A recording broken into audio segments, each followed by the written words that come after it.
98% শিক্ষার হারে আলোকিত হয়েছে সমুদ্র ঘেরা কুতুবদিয়া দ্বীপের প্রায় প্রতিটি ঘর, কিন্তু অনেক ঘরে পৌঁছেনি বিদ্যুতের আলো। সৌরবিদ্যুতের নিভু নিভু আলোয় কাটছে তাদের দিনরাত্রি। 2 বছর আগে সাবমেরিন ক্যাবলের মাধ্যমে এখানে 13,000 ঘরে বিদ্যুৎ পৌঁছালেও বাকি রয়ে গেছে 2,000 পরিবার। আমাদের এখানে ফ্যান নাই, বলের আলোকে হামদলে আমাদের গলামে হস্ত। বিদ্যুৎ না পাওয়ার কারণে আমাদের ছেলেমেয়েরা পড়ালেখা করতে কষ্ট হচ্ছে, এবং আমাদের গ্রীষ্মকালে বিশেষ করে বৃষ্টির দিন হলে আমাদের সোলার লাইটগুলো বন্ধ হয়ে যায়, খুব মানবতার জীবনযাপন করতে হয়।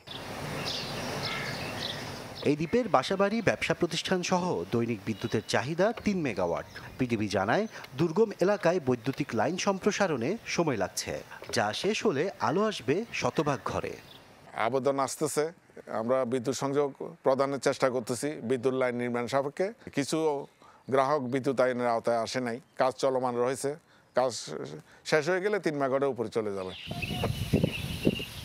2005 সালে এই দ্বীপে গড়ে তোলা হয় দেশের প্রথম বায়ুবিদ্যুৎ কেন্দ্র, যা আলোর মুখ দেখার আগেই 2010 সালে ঘূর্ণিঝড় আয়লার আঘাতে অচল হয়ে যায়। পরে 2016 সালের প্রকল্পটিও সফল হয়নি।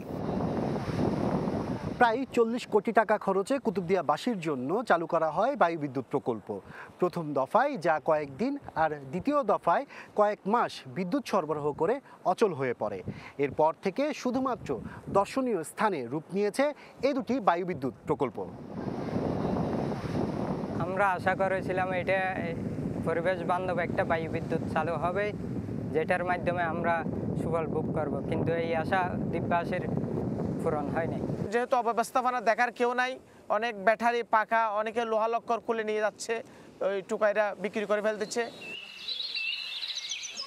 নতুন করে আর আশ্বাসের আলো নয়, শিগগিরই বিদ্যুতের সংযোগের অপেক্ষায় কুতুবদিয়ার বঞ্চিত মানুষেরা। আশরাফুল আলম আকাশ, চ্যানেল 24, কুতুবদিয়া, কক্সবাজার।